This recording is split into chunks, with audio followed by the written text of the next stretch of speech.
tapik-tapik na tayo ha para naman sulit ang inyong ibinayad. Ayan, so ito na nga, mayroon na tayong napakagandang balita ngayon, which is may dagdag na allowance yung mga public school teachers. If you may remember, meron yan silang allowance na 5,000 pesos.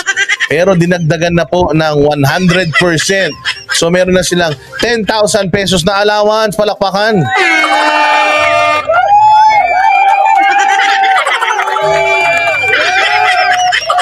Ayan ha, meron ng dagdag allowance sa mga guro rito. Siyempre, yan ay in partnership with the Vice President, which is the Department of Education Secretary. And siyempre, pasalamatan din natin ng ating Presidente BBM dahil siya ang pumirma niyan.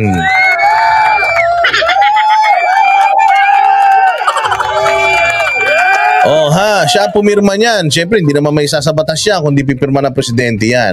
Kaya kahit nagigil kayo sa Presidente, pasalamatan naman natin.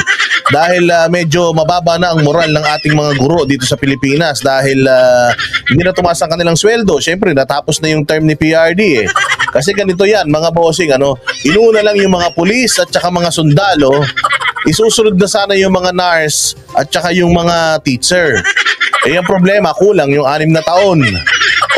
Nangako yung administrasyon na itutuloy lahat ng mga sinimulan at direksyon ni PRD, pero ayun lang ang masaklap. Ayun lang kasi hindi pa naman naisa sa katuparan. Unang-una sa lahat, yung pagtataas ng sweldo ng mga nurses at saka itong mga teachers, hindi pa rin nataas ang sweldo. Kaya nauubos na po ang mga teachers at saka mga nurses dito sa Pilipinas. Parang kahapon, nabalitaan ko na 100,000 ba? O 1,000 caregivers ang kailangan na naman, Diyos ko po, dyan sa South Korea. Ang hilig pa naman ng mga Pilipino sa Korean novela. Kung si Banat Bay, nag-aral lang ng caregiving yun, baka nagpunta na sa Korea yun.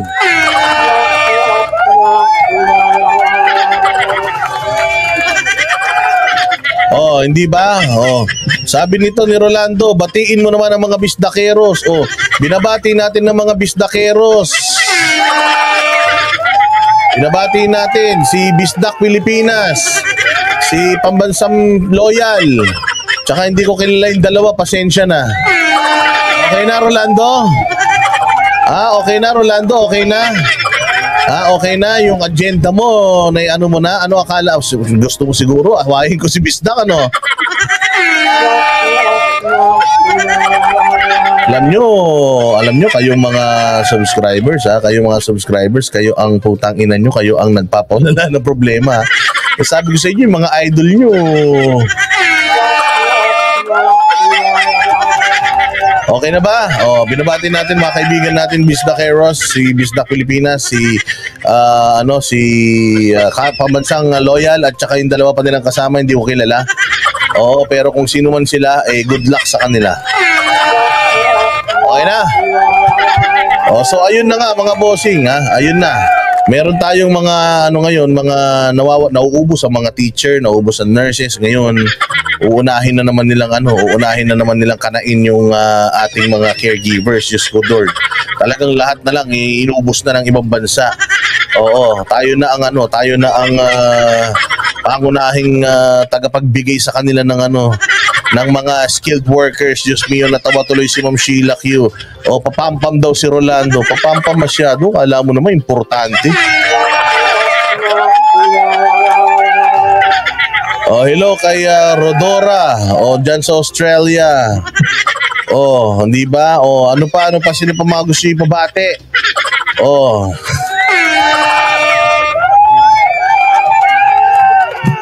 Mamaya mag-comment na naman ako, mag-iiyak na naman kayo, magsususumbong na naman kayo.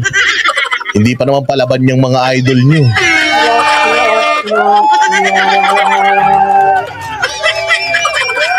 Ayun nga, so yun ang sabi nga ni Claire Marie, sulit kasi ang mga Pilipino. Oo nga, kaya lang problema kasi, alam mo na, kailangan mo pa lumayo sa punta ng ibang bansa para lang, alam mo yan, lumayo kasi yung mga mahal sa buhay. Para lang ikaw ay kumita ng pera, dapat trabaho ng mga nasa gobyerno na ang mga tao dito sa Pilipinas ay alagaan. O ewan ko nga. So eto mga bossing. So again, let us congratulate the legislations, the legislators, and congratulate the executive. And of course, the Department of Education. This is a big victory, huge victory sa lahat ng mga academe dito sa Pilipinas. Congratulations sa mga public school teachers. May dagdag na kayong allowance. Alam nyo ba yung mga allowance ng mga teachers kung saan napupunta? Hindi sa kilay, hindi sa pilikmata, hindi sa cutics na gel. And then napupunta din yan sa mga visual aids nila, yung mga printing, ganyan, pabili ng chalk, pabili ng mga ng mga whiteboard markers, pambili nila ng mga notebooks nila. So napupunta rin yan actually sa mga estudyante kasi nga wala rin naman budget yung mga eskwelahan. So nagsi-shell out ang mga teachers ng sarili nilang pera just to provide for their students. Kasi nga ganun kahirap ang education sector dito sa Pilipinas.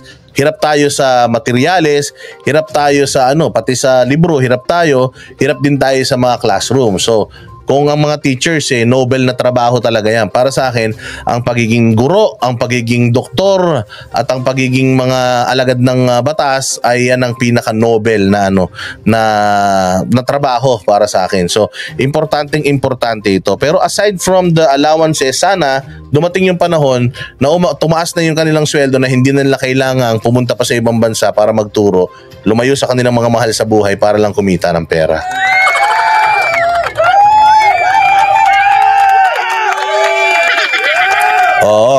Sige. So, tingnan natin ito again. This is a huge victory sa mga teachers natin, mga academes natin. Siyempre sa Department of Education na headed by VP Inday Sara Duterte, nakakatapos na mag-birthday.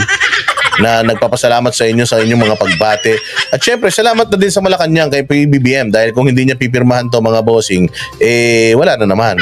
Hindi matutuloy ito. At least talagang pinush na din niya na matuloy ito. It's about time, sabi nga nila, at saka yung Department of Budget Secretary niya ay at least pumayag din kasi minsan yun ang humaharang. Again, congratulations at pakinggan natin itong balitang ito. Dodoblehin na ang teaching allowance ng mga guro.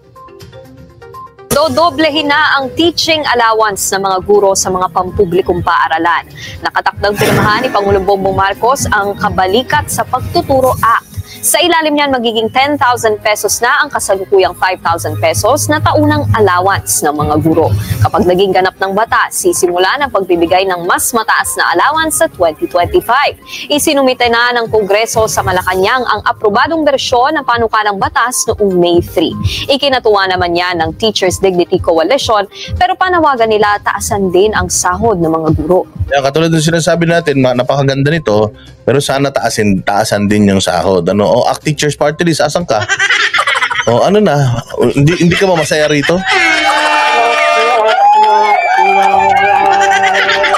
Hindi ka ba masaya dito? Hindi ka masaya dito? Hindi ka masaya? Dito sa ba't wala ka hindi ka naririnig?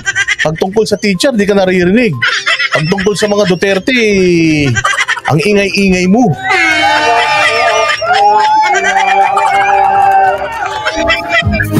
Ang amin pong hinihiling sana ay aksyonan din yung panawagan namin para doon sa substantial na aumento sa sweldo ng ating mga... Sabi ni Benjo Basas, ang amin pong hinihiling sana aksyonan din yung panawagan para sa substantial na aumento.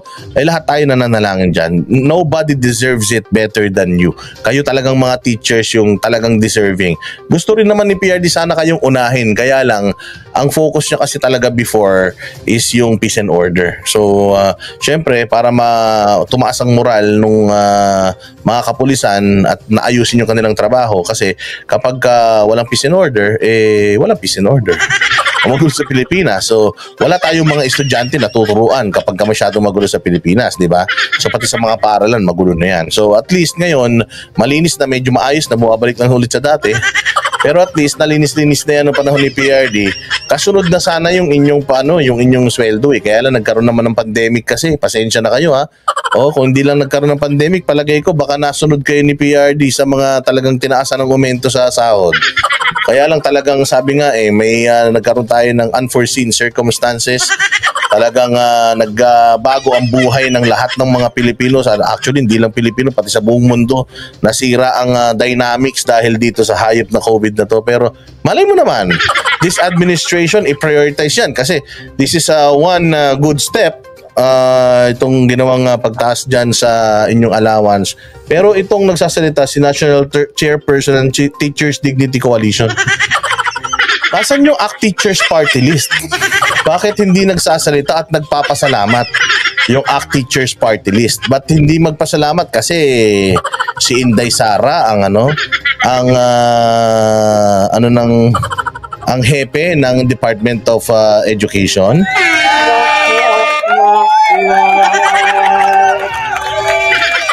Asan ka, Franz Castro? Magpasalamat ka naman dito. Kayo apektado rito, mga teacher. Kayo talaga, puro front lang kasi ginagawa nyo dyan eh. Guro, no, dahil kahit pa po sabihin natin na nagbigay ng karagdagang 1,000 o karagdagang 500 o lalabas per month, no, for our teachers, no, ay maliit pa rin po ito. Ayun, so yes, naiintindihan natin sir, maliit po yan, pero ang increase ay increase. And ang ano po ni Boss Dada, cash is king. Kapag ka may pera kang dagdag, ang problema kasi, kapag dumagdag ang kita, pati yung lifestyle nagbabago. Oo, rich dad, poor dad, sabi nga nila. Ang problema kasi hindi naman yung laki ng sinisweldo mo, ang problema yung ugali mo.